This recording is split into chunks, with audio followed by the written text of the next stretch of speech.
శుక్లాంబరధరం విష్ణుం శశివర్ణం చతుర్భుజం ప్రసన్నవదనం ధ్యాయేత్ సర్వవిఘ్నోపశాంతయేత్. వ్యాసాయ విష్ణురూపాయ వ్యాసరూపాయ విష్ణవే నమో వై బ్రహ్మనిధయే వాసిష్ఠాయ నమో నమః.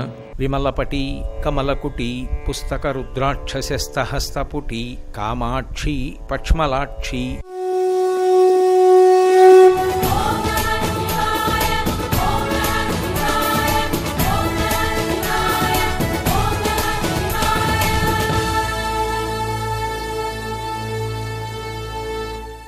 సువాసిని పూజ చేసినా, సువాసినికి సౌభాగ్య ద్రవ్యాలు ఇచ్చినా అది పరమశక్తివంతం. అందులో ప్రధానమైనవి భాస్కరరాయల వారు లలితా సహస్రనామ స్తోత్రంలో వ్యాఖ్యానంలో చెప్పారు. 8 వస్తువులను కలిపి సౌభాగ్య వస్తువులుగా నిర్ణయం చేశారు. అందులో మొట్టమొదటిది ఏది అంటే తాటాకుతో చేయబడినటువంటి తాటంకం, లేదా కనీసంలో కనీసం తాటాకు. తాటాకు సౌభాగ్య సూచన, అందుకే తాటాకు తొక్కరు సువాసినులు. తాటాకుతో చేయబడినటువంటి తాటంకం గుండ్రంగా చేసి కన్నం పెడతారు, దాన్ని చెవి తమ్మి మీద పెట్టి ఆభరణాన్ని పెట్టుకుంటారు. అలాగే అనుములు, ఎర్రని పువ్వు ఏదైనా తొక్కుతారేమో కానీ ఎర్ర పువ్వుని సువాసిని తొక్కకూడదు. ఎర్ర పువ్వు, జీలకర్ర, ధనియాలు, మార్పు చెందిన ఆవు పాలు, అంటే పాలు పాలుగా ఇవ్వరు, పాలు తోడు పెడితే ఏ పెరుగో అవుతుంది, ఆవు పాలు. అలాగే ఉప్పు, కొద్దిగా లవణం, ఉప్పిస్తారు. ఇలా ఈ 8 వస్తువుల్ని కలిపి సౌభాగ్య వస్తువులు అంటారు. ఆ సౌభాగ్య వస్తువు జీవితంలో పుచ్చుకోవడం అంత గొప్పది. దానికి అధికారిని ఎవరు అంటే ఒక్క సువాసిని. ఆ సువాసిని అయినటువంటి స్త్రీ అందులో అమ్మవారి కళ్యాణ కార్యక్రమం లాంటిది జరుగుతున్నప్పుడు సౌభాగ్య వస్తువు పుచ్చుకుందనుకోండి, అది పరమశ్రేష్టం. అదేం మాటలు కాదు. ఉప్పు కొద్దిగా వేసి బెల్లంతో చేసినటువంటి అప్పాలు, పెళ్లి కూతుర్ని చేయడం అంటే వీడియో తీయించుకోవడం కాదు. పెండ్లి కుమార్తెని చేస్తే సువాసిని పూజ, బాల పూజ చెయ్యాలి. కాబట్టి ఈ సౌభాగ్య వస్తువు ప్రదానం చెయ్యాలి. కాబట్టి అదిగో ఆ తల్లి అంతటి విశేషమైనటువంటి అనుగ్రహ ప్రదాత. అటువంటి తల్లి కుమార్తెగా రావాలి. అటువంటి తల్లి కుమార్తెగా రావాలి అంటే ఆ సువాసిని పూజ జరగాలి. అందుకోసం ఆమె మేనకాదేవిగా కిందకి దిగొచ్చింది. ఎవరు? పితరుల యొక్క కుమార్తె అయినటువంటి మేనక భూలోకంలో మేనకగా వచ్చి విష్ణువాంశలో వచ్చినటువంటి హిమవంతునికి కుమార్తెగా వచ్చింది. విష్ణువాంశలో వచ్చినటువంటి హిమవంతునికి హిమవంతుడుగా విష్ణువాంశలో వస్తే మేనకాదేవి పితరుల కుమార్తె ఆయనకి భార్య అయింది. కోరుకుంది కదా గత జన్మలలో సతీదేవిగా ఆవిడ తిరుగుతున్నప్పుడు ఈమె నాకు కుమార్తె కావాలని, అందుకొచ్చింది ఆ సంకల్పం. ఇవన్నీ అమ్మవారికి తెలుసున్న విషయాలు, అందుకు ఆమె కదుపుతుంది ఈ వ్యవహారాన్ని.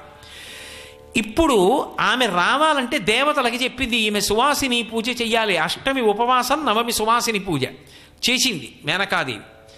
చేస్తే అనుగ్రహించింది, దర్శనమిచ్చింది.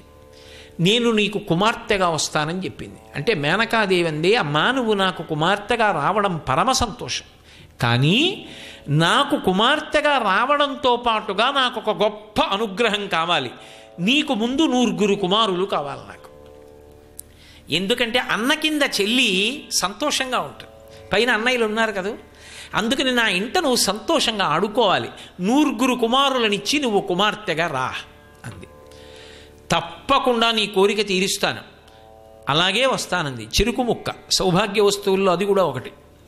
కాబట్టి ఆ తల్లి తప్పకుండా నేను వస్తాను అని ఆ మేనకాదేవికి అనుజ్ఞనిచ్చింది, మాట ఇచ్చింది. దాని ప్రకారమే శివమహాపురాణం ప్రకారం అయితే శ్రీరామచంద్రమూర్తి పుట్టినటువంటి తిథి ఏది ఉందో అదే తిథి పార్వతీదేవి పుట్టినటువంటి తిథి శివమహాపురాణం ప్రకారం. ఆమె కూడా చైత్ర శుక్ల నవమి నాడు పుట్టింది. ఆ తల్లి పర్వతరాజుకి పుత్రిగా పుట్టింది కాబట్టి పార్వతీ అని పిలవబడింది. పార్వతీ అని పిలవబడితే వెంటనే నారద మహర్షి వచ్చారు. నారద మహర్షి వచ్చి ఆమెని చూశారు. నల్లగా ఉంది పిల్ల, నల్ల పిల్ల కాబట్టి కాళీ అని నామకరణం చేశాడు. నేను అలా అనగానే ఆమె ఏదో అందంలో తక్కువగా ఉంటుందని మీరు నిర్ధారణకు వచ్చేయకండి. ఎందుకని అంటే నల్లగా ఉన్నంత మాత్రాన అందంగా ఉండదు అని ఏమీ నిర్ణయం చేయకూడదు. నారాయణ నారాయణి వాళ్ళిద్దరూ భార్యాభర్తలు గారు, అన్నా చెల్లెళ్ళు. నారాయణ ఎంత అందంగా ఉంటాడు! నారాయణ ఒక్కసారి ఇలా చూశారనుకోండి, ఇక కన్ను తిప్పుకోలేరు. కన్ను తిప్పుకోలేరు సరికదా, జుర్రుకుంటారు కళ్ళతో ఆయన అందాన్ని.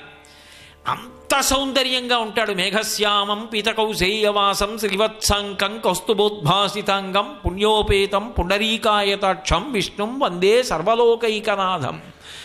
వసుదేవుడంతటి వాడు ఆయన కొడుకుగా ఇలా పుట్టగానే ఆయన యొక్క అందం వంక చూసి కళ్ళతో జుర్రుకుని మాట్లాడలేక ఉండిపోయాడని పోతన గారు భాగవతంలో. జలధర దేహునాజాను చతుర్బాహు సరసీరుహక్షు విశాలవక్షు జారు గదా శంఖచక్ర పద్మ విలాసు కంఠ కౌస్తుభమణి కాంతిభాను కమనీయ కటిసూత్ర కంకణ కేయూర శ్రీవత్సలాంఛనంచిత విహారు మరుకుండల ప్రభాయుత కుంతలలాటు వైఢూర్య మణిగణ వరకిరీటు బాలు పూర్ణేందు రుచిజాలు భక్త లోకపాలు చుగుణాలవాలు కృపా విశాలు చూచి తిలకించి పులకించి చోద్యమంది ఉబ్బి చెలరేగి వసుదేవుడు ఉత్సహించి. ఆయన రూపాన్ని చూసేటప్పటికీ కన్నులతో జుర్రుకుని మురిసిపోయాడు వసుదేవుడు. అదితి అంతటిది ఆయన కనపడితే చూపుల శ్రీపతి రూపము నాపోవక త్రావి త్రావి హర్షోద్ధతయై వాపుచ్చి మందమధురాలాపంబల పొగడనదిది లక్ష్మీనాథున్ అన్నారు. ఆయన అందం ఎలా ఉంటుందో ఆయన అందానికి 1,000,000 రెట్లు అమ్మవారు. హరిస్వామారాధ్య ప్రణత జన సౌభాగ్య జననీం అని శంకర భగవత్పాదులు. శ్రీ మహావిష్ణువు మోహినీ స్వరూపాన్ని పొందారు అంటే దేవతల్ని రాక్షసుల్ని కూడా మోహింపజేయగలిగిన అందం అమ్మవారి ఉపాసన ద్వారా పొందారు అన్నారు శంకరాచార్యులు వారు. అంతటి మహాసౌందర్య రాశి ఆ తల్లి. నల్లని శరీరం కలిగి ఉంటుంది అంటే శాశ్వతురాలు అని గుర్తు. మీరు చూడండి, లోకంలో విష్ణువు నలుపు, శంకరుడు తెలుపు. దాని అర్థం ఏమిటో తెలుసా? ఒక వస్తువు శాశ్వతమైనటువంటి స్థితికి వెళ్ళిపోయింది అంటే బొగ్గైపోయింది అని గుర్తు. బొగ్గైపోయింది అనుకోండి, ఇంకంతకన్నా అవడానికి ఏముంది? ఇంకా చిట్ట చివర అది బొగ్గైపోయింది అంటే అది ఇంకా మారడానికి అవకాశం లేదు, చివరి స్థితికి వెళ్ళిపోయింది. అది నలుపు అంటే శాశ్వతుడని గుర్తు. అది కారు నలుపు కాదు, బొగ్గు నలుపు కాదు, మేఘంలో ఉండేటటువంటి నలుపు, నీరు నిండిన నలుపు, కాంతి, ఆయన ప్రేమ, ఆయన కారుణ్యం శ్రీ మహావిష్ణువుది. అదే అమ్మవారి యందు ప్రస్ఫుటమవుతుంది. తెలుపు శాశ్వతం, నలుపు శాశ్వతం. అందుకే తెలుపు నలుపు రంగులు కావు, మిగిలినవి రంగులు. తెలుపు అంటే అన్నీ వదిలేస్తే తెలుపు, నలుపు అంటే అన్నీ పుచ్చేసుకుంటే నలుపు. నిజానికి అవి రంగులు కావు. White is the process of reflection, black is the process of absorption. అందుకు కాదు వేసవి కాలంలో నల్లబట్టలు వేసుకోకండి, తెల్లబట్టలు వేసుకోండి అంటారు. అన్నీ వదిలేస్తే, అన్నీ లోకానికి ఇచ్చేస్తే, తనలోంచి అన్నీ వస్తే, ప్రళయంలో తనలోకి వెళ్ళిపోయినవి మళ్ళీ బయటకు వదిలితే శంకరుడు. అన్నీ తనలోకి పుచ్చుకుని రక్షిస్తే స్థితికార శక్తిగా శ్రీ మహావిష్ణువు. తత్వం అర్థం చేసుకుంటే రంగులు ఏమిటో తెలుస్తుంది. అంతేకాని నిష్కారణంగా దెబ్బలాడుకుంటే ఏమొస్తుంది? అవి రెండు శాశ్వతత్వానికి ప్రతీకలు. ఆయన రక్షకుడు, మహానుభావుడు, శ్రీ మహావిష్ణువు స్థితికారుడు. లోకంలో ఎక్కడ భక్తుడు పిలిచినా వచ్చి రక్షించేటటువంటి ఆర్తత్రాణ పరాయణుడు. అమ్మవారు అంతే. అందుకే ఇద్దరూ అవతార స్వీకారం చేస్తారు, ఇద్దరూ అలంకార ప్రియత్వంతో ఉంటారు. ఎక్కడెక్కడ భక్తుడు ఆర్తితో పిలిచినా పరుగు పరుగున వస్తుంది అమ్మవారు, పరుగు పరుగున వస్తాడు ఆయన. అందుకే ఆయన అవతార ఘట్టాలలో భక్తుల్ని కాపాడిన సన్నివేశాలు ఎన్నో ఉంటాయి. అమ్మవారి అవతార కథలలో భక్తుల్ని ఆదుకున్నటువంటి సన్నివేశాలు ఎన్నో ఉంటాయి. అందుకు ఆ నలుపు. అంతేకాని నేను నల్ల పిల్ల అనగానే అయ్యో తెల్లగా పుడితే బాగుండేది కదండి అనకూడదు. ఆ నలుపులోని సౌందర్యం అది, ఆమె మాతృత్వం అది, లోకములను కాపాడగలిగినటువంటి శక్తి అది. అందుకే భక్తితో పిలిస్తే చాలు, ఆవిడ్ని నమ్మి ఉంటే చాలు. పిలవడం ఏమిటండి? పిలవక్కర్లేదు. ఆవిడ్ని నమ్మి ఉంటే వాడి రక్షణ ఆమెదే. విష్ణు అంతే. ఆయనని నమ్మి ఉంటే చాలు, వాడి రక్షణ అయింది. వాడు నా కొరకు రక్షింపవలయువాడు, వామనమూర్తి ఘట్టం. ఒక భక్తుణ్ణి తనని నమ్మి ఉంటే రక్షించుకోవడం ఆవిడ కర్తవ్యం. నేను తరచుగా ఉటంకిస్తూ ఉంటాను. ఇప్పటికీ షష్ఠిపూర్తి ఉత్సవాలన్నీ చేస్తూ ఉంటారు. తిరుక్కడయ్యూర్ అని దక్షిణ దేశంలో ఉంది క్షేత్రం. విచిత్రం ఏమిటంటే లోపల శివలింగం ఉంటుంది, బయట అమ్మవారు ఉంటుంది, అభిరామి అమ్మవారు. అక్కడ ఎక్కడి నుంచి వచ్చాడో ఒక మహానుభావుడు వచ్చి అక్కడ ఉంటూ ఉండేవాడు. ఆయన పేరేమిటో ఎవరికీ తెలియదు. భట్టు అంటే గౌరవనీయుడు అని, అభిరామి భట్టు అంటూ ఉండేవారు. ఆయన అమ్మవారి దేవాలయంలో కూర్చుని ఉండేవాడు. లోపల శివాలయం. అక్కడే మార్కండేయ మహర్షి మీద పాశం వేస్తే యమధర్మరాజు గారిని శివుడు తన్నాడు అంటారు. ఇప్పటికీ ఆ తలుపు తీసి చూపిస్తే కనపడుతుంది కూడా. పాశముద్ర ఉంటుంది దాని మీద. బయట అమ్మవారి యొక్క దేవాలయం ఉంటుంది. ఆ అభిరామి అమ్మవారి దేవాలయంలో కూర్చుని ఈ భట్టు అమ్మవారిని ఉపాసన చేస్తున్నాడు. ఆ ఉపాసన చేస్తున్నప్పుడు అమ్మవారి ముఖం పూర్ణచంద్రబింబంలా కనపడుతోంది. ఆ కనపడుతూ ఉండడంలో ఆమె ముఖంలోంచి సుధాధారాలు పడుతుంటే ఆయన పరమ సంతోషంతో ముఖాన్ని దర్శనం చేస్తూ లోపల పొంగిపోతూ సమాధిలో ఉన్నాడు. అనుకోకుండా శరభోజీ మహారాజు వచ్చాడు. గుర్రం దిగి గుళ్ళోకి ఎడుతూ అందరూ లేచి నిలబడ్డారు. ఈయనొక్కడు కూర్చుని ఉన్నాడు. ఆగి చూశాడు ఇలాగా. ఏదో తన్మయావస్థలో ఉన్నాడు. అర్చకులను అడిగారు, ఎవరితనని అడిగాడు. మహాభక్తుడు మహారాజా అంటే నమ్ముతాడా? తలదీసేయండి అంటాడేమోనని ఉన్మాది. ఏదో ఉత్ప్రేరకాన్ని సేవించాడు, అలా ఉంటాడు.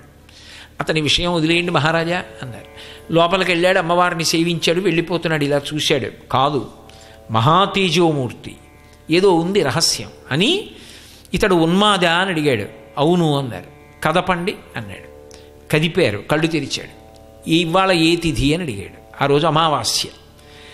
ఆయన అన్నాడు, మరి లోపల అమ్మవారి ముఖమండలాన్ని పూర్ణచంద్రబింబంగా చూస్తున్నాడు కదా, అందుకని ఆయన అన్నాడు పౌర్ణమి అన్నాడు. వెంటనే రాజన్నాడు, చీకటి పడ్డాకొస్తాను, పౌర్ణమి చంద్రుణ్ణి ఆకాశంలో చూపించకపోతే శిరచ్ఛేదం చేస్తానన్నాడు. అలాగే ఆయనకి ఆలోచించే అవకాశం లేదు. ఇంకా అమ్మవారి ముఖమండలాన్నే లోపల ఇంకా ధ్యానంలో ఆ సంతోషంలో ఉన్నాడు. అలాగే అన్నాడు. ఆయనేం అమ్మవారిని అడగలేదు. రాజు వెళ్ళాడు, దర్శనం చేసుకున్నాడు, వెళ్ళిపోయాడు. అందరూ వచ్చారు. నీకు ఎందుకురా ఏ మాట మాట్లాడుకుంటే గొడవ వదిలిపోను కదా, నువ్వు ఉన్మాదివి అని చెప్పావు, నిష్కారణంగా నోరు విప్పావు, పౌర్ణమి అన్నావు, ఇప్పుడు ఎక్కడ తెస్తావు? ఆయన అన్నాడు, నేను తేవడం ఏమిటి, ఆ అమ్మవారు రక్షించుకుంటుంది తన వస్తువుని తాను. చీకటి పడింది. సంధ్యావందనం చేసుకున్నాడు. అరుగు మీద కూర్చున్నాడు. కూర్చుని అభిరామి అంతాది అంటారు. ఏ మాటతో పూర్తవుతుందో ఆ మాటతో తర్వాతి శ్లోకం ప్రారంభం కావాలి. ఉద్ధృత నగభిధనుజ ధనుజకులామిత్ర మిత్రశశి దృష్టే దృష్టే భవతి అని శంకరులు చేశారు షట్పది. దేంతో పూర్తవుతుందో దాంతో మొదలెట్టాలి. ఉద్ధృత నగ అన్నారనుకోండి, తర్వాత మళ్ళీ నగతో మొదలెట్టాలి. నగభిధనుజ, ధనుజ అన్నారనుకోండి ధనుజకులామిత్ర, మిత్ర అన్నారనుకోండి మిత్రశశి దృష్టే, దృష్టి అన్నారు దృష్టే భవతి. ఏ మాటతో అవుతుందో ఆ మాటతో మళ్ళీ మొదలెడుతుండాలి. అదే అర్థం బద్ధం లేకుండా కాదు, అద్భుతమైనటువంటి అందం ఆవిష్కరింపబడాలి. అలా ఏ మాటతో పూర్తవుతోందో ఆ మాటతో తర్వాత శ్లోకం చెప్తూ అంతాది చెప్తున్నాడు. చెప్తూ ఉండగా 63వ శ్లోకం దగ్గరికి ఇలా ఉంది. వచ్చాడు శరభోజీ మహారాజ్. గుర్రం దిగి అరుగు మీదకి వచ్చాడు. వచ్చి భుజం మీద తట్టి అన్నాడు, ఏది చంద్రబింబం అన్నాడు. ఎక్కడుంటుంది? అమావాస్య. చంద్రబింబం ఎక్కడి నుంచి వస్తుంది? ఆయన అమ్మవారిని నమ్మి ఉన్నాడు. ఆయన ఏం ప్రార్థన చేయలే అమ్మవారిని. అంతా అది చెప్తున్నాడు. అమ్మవారు చూసింది. అభిరామి దేవాలయంలో ఉంది కదూ, తన భక్తుణ్ణి రక్షించుకోవాలి, వాడి మాట నిజం చెయ్యాలి. వెంటనే అమ్మవారి మూర్తిలోంచి చెయ్యి లేచి తన చెవి తాటంకం తీసి గుళ్ళోంచి ఆకాశంలోకి విసిరింది. సర్రన పైకెళ్ళి పూర్ణచంద్రబింబల్లా తాటంకం నిలబడింది. శరభోజీ మహారాజ్ నేల మీద పడిపోయాడు ఆ అభిరామ భట్టుకి. ఇప్పటికీ ఆ అభిరామి అంతాది కామాక్షి దేవాలయం గోడల మీద చెక్కబడి ఉంది. ఆవిడ ఉన్నది అని నమ్ముకున్న వాణ్ణి ఆ తల్లి రక్షించదు. ఆయన ఉన్నాడు అని నమ్మిన వాణ్ణి శ్రీ మహావిష్ణువు రక్షించరు. తత్వతః ఒక్కటే ఆ వస్తువు. రక్షణ శక్తియే రెండుగా వ్యవహరిస్తుంది. స్త్రీగా ఆమె, పురుషుడుగా ఆయన, అంతే. నారాయణ నారాయణి. అందుకే ఇద్దరు ఓసారి పుడుతూ ఉంటారు. పరదేవత కూడా మేనకాదేవి చేసినటువంటి తపస్సుని మెచ్చుకుని ఆమె చేసినటువంటి సువాసిని పూజల చేత ఆవిడ్ని అనుగ్రహించాలని నిశ్చయించినదై మేనకా హిమవంతులకు కుమార్తె అయి జన్మించింది. హిమవంతుడు ఆమెని చూసి పరమ సంతోషాన్ని పొందాడు. అమ్మవారి విషయంలో ఉండేటటువంటి అద్భుతమైనటువంటి స్థితి అది. అందుకే ఆవిడ్ని దేవి అని పిలుస్తారు. దేవి అన్న మాటకు అర్థం ఏంటంటే దివు అంటే ప్రకాశం. ఒకటి ప్రకాశించున్నది, సమస్త చీకట్లు పోగొట్టగలిగినటువంటి జ్యోతిస్వరూపిణి, కాబట్టి గురుమండల రూపిణి. అంతేకాదు ఆమె క్రీడించున్నది, ఆమె ఆడుకుంటూ ఉంటుంది. అందుకే బాలాస్వరూపం. ఏమిటా క్రీడ అంటే మహామాయా విశ్వం భ్రమయసి పరబ్రహ్మ మహిషి. అప్పటికప్పటికి ఆవిడ కూతురు. అప్పటికప్పటికి మరిచిపోతూ ఉంటాడు. మరిచిపోయి కాదు కాదు ఈమె జగన్మాత నా కడుపున పుట్టింది, నన్ను అనుగ్రహించింది, నా భార్య మేనకాదేవి చేసినటువంటి తపస్సు యొక్క ఫలితంగా మా కుమార్తెగా వచ్చింది తప్ప ఈమె యథార్థమునకు మా కుమార్తె కాదు, ఈమె జగన్మాత అనుకుంటాడు. మళ్ళీ అంతలో నా కుమార్తె అనుకుంటూ ఉంటాడు. శంకరాచార్యుల వారు సౌందర్యలహరిలో ఒక అద్భుతం చేశారు. కరాగ్రీణ స్పృష్టం తుహినగిరిణా వత్సలతయా గిరీశేనోదస్తం ముహురధరపానాకులతయా కరగ్రాహ్యం శంభో ముఖముకురవృంతం గిరిసుతే కథంకారం భ్రూమస్తవ చుబుకమౌపమ్యరహితం అంటారు. అమ్మవారి యొక్క అంగప్రత్యంగములు అన్నిటికీ కూడా ఆయన ఉపమానములు వేశారు పోల్చి. కానీ అమ్మవారి గడ్డం దగ్గరికి వచ్చేటప్పటికి మాత్రం అన్నారు, అమ్మా నీ చుబుకమునకు అంటే నీ గడ్డానికి ఉపమానం వేయడం నా వల్ల కాదమ్మా అన్నారు. ఎందుకు కాదు అంటే ఆయనే చెప్పారు, కరాగ్రీణ స్పృష్టం తుహినగిరిణా వత్సలతయా. హిమవత్పర్వతం ఒక అధిష్టానమైనటువంటి జీవుడిగా ఉన్నప్పుడు, హిమవంతుడు అన్న పేరుతో తిరుగాడుతున్నప్పుడు, ఆయన కడుపున పార్వతీదేవి కుమార్తెగా వస్తే ఆమె యొక్క చుబుకాన్ని పట్టుకొని అందరికీ అన్నం పెట్టేటటువంటి తల్లి కదూ ఆవిడే. అందరికీ అన్నం పెట్టగలిగినటువంటి అన్నపూర్ణమ్మ యొక్క గడ్డం పట్టుకుని తుహినగిరిణా వత్సలతయా, నా తల్లి కదూ, ఈ పని చేసి పెట్టవు, అల్లరి చేయకమ్మ, నా బుజ్జి కదూ అని ఇలా గడ్డం పట్టుకుని బతిమాలాడు. అమ్మ లోకాలకందరికీ తల్లివా, ఒకడికి కూతురు అయ్యావా, ఆయన నీ గడ్డం పట్టుకుని ఆయన కూతురు అనుకుని బతిమాలాడా. అన్ని లోకాలు ఎలా ప్రవర్తించాలో నువ్వు శాసిస్తావా, నువ్వు తిప్పుతావా మాయలో. అటువంటి దాన్ని పట్టుకుని నువ్వు అలా ఉండకమ్మా ఇలా ఉండమ్మా అని ఆయన చెప్పాడా బతిమాలి. చెప్పాడు కాబట్టి తండ్రి కాబట్టి నువ్వు మాట విన్నావా, ఏం ఆడుకున్నావమ్మా. నీ యొక్క మాయకి, నీ యొక్క క్రీడకి, నీ యొక్క ఆటలకి, నీ హద్దులేనటువంటి వైభవానికి ఆ గడ్డం ఒక ఉపమానం. అది ఒకానొకప్పుడు హిమవంతుడు పట్టుకుని బ్రతిమలాడినటువంటి గడ్డం. అదే సమయంలో గిరీశేనూదస్తం ముహురధరపానాకులతయా కరాగ్రీణ స్పృష్టం తుహినగిరిణా వత్సలతయా కరగ్రాహ్యం శంభో ముఖముకురవృంతం గిరిసుతే. పరమశివుడు కామారి అని పేరు, మన్మధుణ్ణి దహించినవాడు. అంత మన్మధుణ్ణి దహించిన వాణ్ణి కూడా ఆకర్షించి పతిగా చేసుకుని పక్కన కూర్చోబెట్టుకుంది ఆవిడ. అందుకని అంతటివాడు కూడా ఆమె గడ్డం పట్టుకుని ఇలా ముఖం పైకెత్తి ఆమె ముఖంలో తన ప్రతిబింబం చూసుకుంటాట. చూసుకుని ముహురధరపానా కొలతయా, ఆమె యొక్క అధరపానాసక్తుడై ఇలా పైకెత్తి ఆమె పెదవుల వంక చూస్తాట. కాముణ్ణి కాల్చినటువంటి శంకరుడి యందు కామమును రగల్చి నీ వంక చూసేటట్టు చూసిన తల్లి ఆయన నీ యొక్క ముఖంలో కనపడుతుంటాడు. అంటే చూడండి, అద్దంలా ఉంటాయి ఆవిడ చెక్కిళ్ళు అంటారు. శివుడు అమ్మవారి ముఖంలో ప్రతిబింబంగా కనపడతాడు. కాబట్టి నేను ఏమనను, కామారి అయిన శంకరుడు కామార్తుడై నీ గడ్డం పట్టుకుని ఇలా పైకెత్తాడు. ఆయన ముఖం నీ ముఖంలో కనపడింది ప్రతిబింబంగా. కాబట్టి నీ ముఖం ఆయన పట్టుకున్న అద్దంలా ఉంది. ఏదో పిడి ఉన్న అద్దం ఇలా పట్టుకుని బొట్టు బాగా వచ్చిందా లేదా గుండ్రంగా అని చూసుకుంటే ఎలా ఉంటుందో అలా శంకరుడు ముఖం చూసుకుంటున్న అద్దమా, ఆ అద్దం యొక్క పిడ అన్నట్టుగా ఉంది నీ యొక్క గడ్డం. ఇన్ని విశేషాలున్న నీ గడ్డానికి నేను ఏమని ఉపమానమేమమ్మా, కుదరదు. అందుకని కథంకారం భ్రూమస్తవ చుబుకమౌపమ్యరహితం, నీ చుబుకము నీ గడ్డమునకు ఉపమానం వేయడం కుదరదు. అంత గొప్ప గడ్డమమ్మా అది. కాబట్టి నేను ఉపమానం వేయట్లేదు అంటూనే పరమశివుడు తన ముఖాన్ని చూసుకునేటటువంటి అద్దానికి పట్టుకునేటటువంటి పిడి అని మళ్ళీ అంతర్లీనంగా ఓ ఉపమానం వేశారు. అందులో అసలు రహస్యం ఏమిటంటే, అమ్మవారు ప్రకృతి స్వరూపిణి కదూ.